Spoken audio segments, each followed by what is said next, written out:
अस्सलाम वालेकुम, welcome back students. I am Mohammad Asif Farid, your biology tutor. और आज हम पढ़ेंगे हमारा पार्ट 1 बायोलॉजी के अंदर।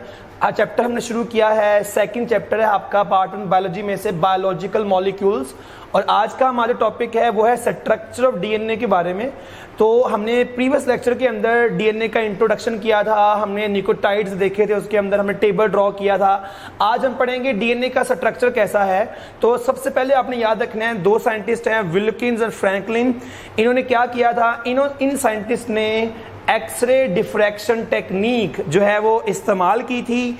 क्या चीज देखने के लिए? To determine the structure of DNA. ठीक है, तो ये आपका शॉर्ट क्वेश्चन है कि विल्किन और फ्रैंकलिन ने क्या काम किया था। ये आपको ऐसे आता है कि जो एक्सरे डिफ्रैक्शन टेक्निक है उन्होंने इसको क्यों इस्तेमाल किया था। तो आपने याद रखना है कि जो एक्सरे डिफ्रैक्शन टेक्निक है that was used by those two scientist to determine the structure of DNA. ठीक है, तो हमारा जो नेक्स्ट पार्ट होगा वो हमारे पास है, ये हमारा लॉन्ग क्वेश्चन है, वाटसन क्रिक मॉडल। ठीक है जी, तो काफी अहम पार्ट है हमारा ये वाला वाटसन क्रिक मॉडल। ये आपका जो है वो लॉन्ग क्वेश्चन है और आपको दिख रहा है कि ऊपर मैंने डायग्राम ड्रॉ कर दी है। तो डायग्राम की अगर हम बात करें तो ऊपर जो डायग्राम आपको दिख रही है उसके अंदर आपको दिख रहा है कि जो एक स्ट्रैंड है वो 5 से 3 डायरेक्शन में है और जो दूसरा स्ट्रैंड है वो 3 से 5 डायरेक्शन में है। तो अगर हम बात करें वाटसन क्रिक मॉडल की, तो जो पहला पॉइंट है, जो फर्स्ट पॉइंट आपको दिख रहा है वो आपको बता रहा है DNA consist of 2 polynucleotide chains. ठीक है जी, तो अगर आप ऊपर डायग्राम में देखेंगे तो आपको दिख रहा है कि जो डीएनए है उसके एक स्ट्रैंड नहीं है, एक धागा नहीं है, एक चेन नहीं है, बल्कि वो 2 चेन्स हैं। तो बिल्कुल वैसे ही जैसे डायग्राम में दिख रहा है आपको, आपका जो पहला पॉइंट है वाटसन क्रिक मॉडल का, जो पहला पॉइंट है वो बता रहा है DNA consist of 2 polynucleotide chains.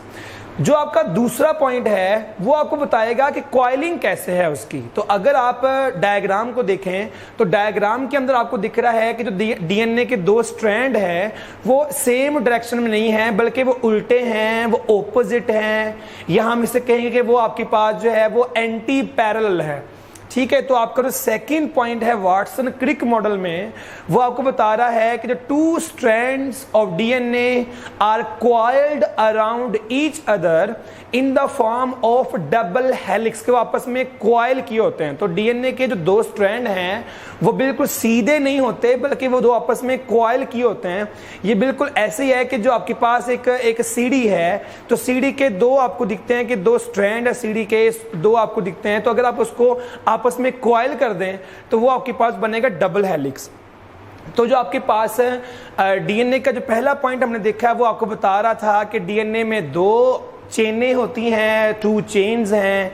जो दूसरा पॉइंट आपको बता रहा है कि वो 2 स्ट्रैंड जो है वो स्ट्रेट नहीं है, बल्कि वो डबल हेलिक्स के फॉर्म में हैं। और जो आपका थर्ड पॉइंट है वो आपको बता रहा है coiling of 2 strand is opposite, या हम इसको बोलते हैं कि ये हमारे पास जो है वो एंटी पैरेलल होती है। तो अगर आप डायग्राम में देखें तो आपको दिख रहा है कि एक स्ट्रैंड जो है वो 5 से 3 डायरेक्शन में है और दूसरा जो है वो 3 से 5 डायरेक्शन में है। तो दोनों जो है वो हमारे पास एंटी पैरेलल होते हैं। अगर हम बात करें फोर्थ पॉइंट की हम बात करें तो आपको डायग्राम के अंदर दिख रहा है कि जो हमारे पास एडेनिन और थाइमिन है, यहां पर क्या दिख रहा है आपको, ये आपके पास जो है इसमें 2 हाइड्रोजन बॉन्ड्स हैं। तो आपने याद रखना है कि जो डीएनए के अंदर जो आपके पास 2 स्ट्रैंड होते हैं, 2 स्ट्रैंड के दरमियान क्या दिखेगा आपको, वहां आपको दिखेगा हाइड्रोजन बॉन्ड दिखेंगे आपको। तो जो चौथा पॉइंट है आपका वाटसन क्रिक मॉडल में वो आपको बता रहा है 2 chains are held together by the hydrogen bond. अगर आप डायग्राम में जाएं तो आपको दिख रहा है एडेनिन के सामने जो है वो थाइमीन है।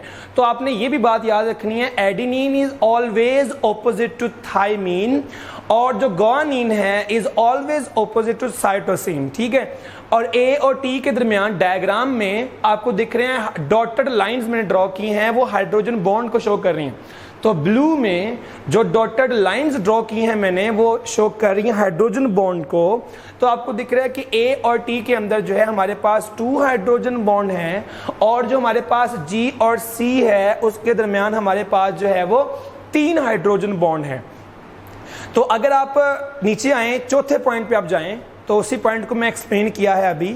तो जो टू चेन्स हैं they are held together by the hydrogen bonds, और फिर मैंने यहाँ मेंशन किया नीचे 5वें पॉइंट में कि 3 हाइड्रोजन बॉन्ड हैं between guanine and cytosine and 2 hydrogen bond हैं बिटवीन एडेनिन एंड थाइमिन। तो जैसे आपको डायग्राम में दिख रहा है कि ए और टी में 2 हाइड्रोजन बॉन्ड हैं और जी और सीन में 3 हाइड्रोजन बॉन्ड हैं।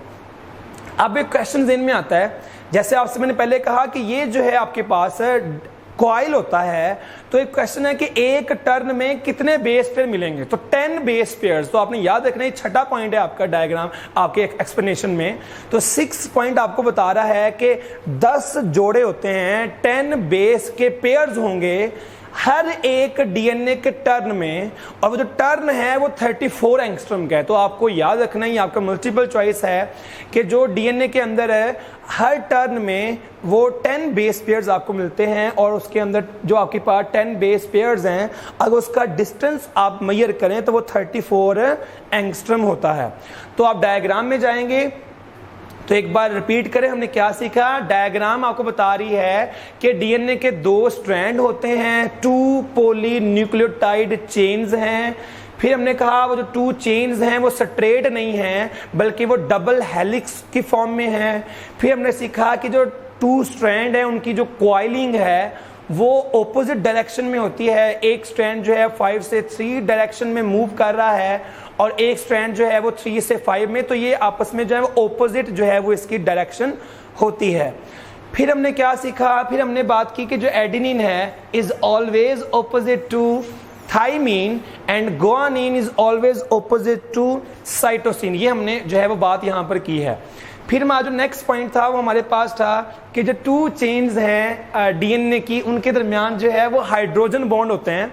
हमने देखा कि 3 हाइड्रोजन बॉन्ड हैं between guanine and cytosine and 2 hydrogen bonds हैं बिटवीन एडेनिन एंड थाइमिन। और जो हमारा लास्ट पॉइंट था about Watson Crick model, that was about कि कितनी ज़्यादा बेस पेयर जो हैं वो एक टर्न में होंगी। तो 6 पॉइंट आपको बता रहा है कि 10 बेस पेयर्स होती हैं ईच टर्न ऑफ 34 एंगस्ट्रॉम। तो आपको याद रखना चाहिए है कि एक जो डीएनए का टर्न होता है उसके अंदर कितना डिस्टेंस उसका होता है 34 एंगस्ट्रॉम। जो हमारा लास्ट पॉइंट है वो हमारे पास है अमाउंट ऑफ डीएनए। मैंने यहां मेंशन किया है amount of DNA is half in the germ cells as compare to somatic cells.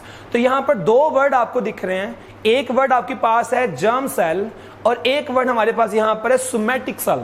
तो आपने याद रखना है जर्म सेल जो है वो स्पर्म्स और एग्स को बोलते हैं। तो जो गैमीट्स होते हैं, गैमीट्स जैसे कि स्पर्म्स हैं और जैसे कि एग्स हैं, तो हम जानते हैं पहले से कि जो स्पर्म्स और एग होते हैं उनके अंदर जो अमाउंट ऑफ डीएनए है वो हाफ होती है। तो जो अमाउंट ऑफ डीएनए है वो जर्म सेल में हाफ होती है।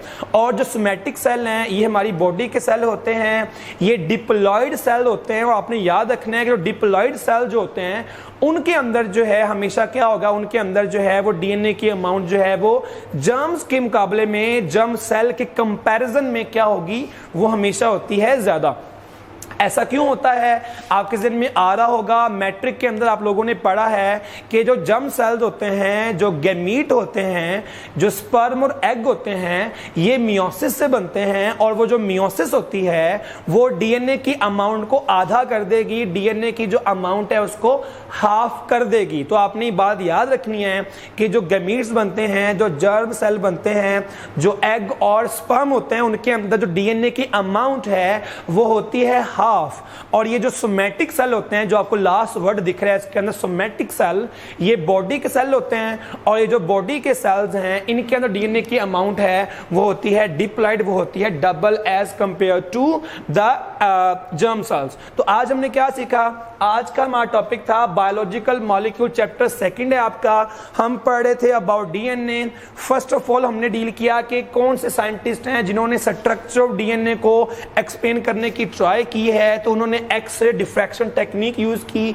फिर सीखा हमने कि जो वाटसन क्रिक मॉडल है उसको हमने ड्रॉ भी किया और हमने डायग्राम में से पॉइंट्स निकाले हैं कि जो डीएनए होता है उसमें 2 स्ट्रैंड हैं, 2 जो स्ट्रैंड होते हैं वो coiled around each other to form a double helix. तो ये दोनों आपस में घूमे होते हैं, ऐसे बिल्कुल स्ट्रेट 2 स्ट्रैंड नहीं है बल्कि आपस में घूमे होते हैं। फिर हमने कहा जो कॉइलिंग ऑफ 2 स्ट्रैंड है वो ऑपोजिट है, एडेनिन हमेशा सामने होगा थाइमिन के, गुआनिन होगा साइटोसिन के। फिर हमने सीखा 3 हाइड्रोजन बॉन्ड हैं जी और सी में, 2 हाइड्रोजन बॉन्ड हैं बिटवीन ए एंड टी में, और एवरी टर्न जो डीएनए का है वहां आपको मिलेंगे 10 बेस पेयर्स। और हमने सीखा कि जो एक टर्न है उसका उसमें 34 एंगस्ट्रम उसके जो है वो यूनिट होते हैं, डिस्टेंस होता है इतना। फिर हमने लास्ट पे सीखा कि जो अमाउंट ऑफ डीएनए है वो हाफ होती है जर्म सेल में as compare to somatic cell. और हमें ये भी पता होना चाहिए कि हर एक स्पीशी में, हर ऑर्गेनिज्म में डीएनए की अमाउंट फिक्स्ड होती है।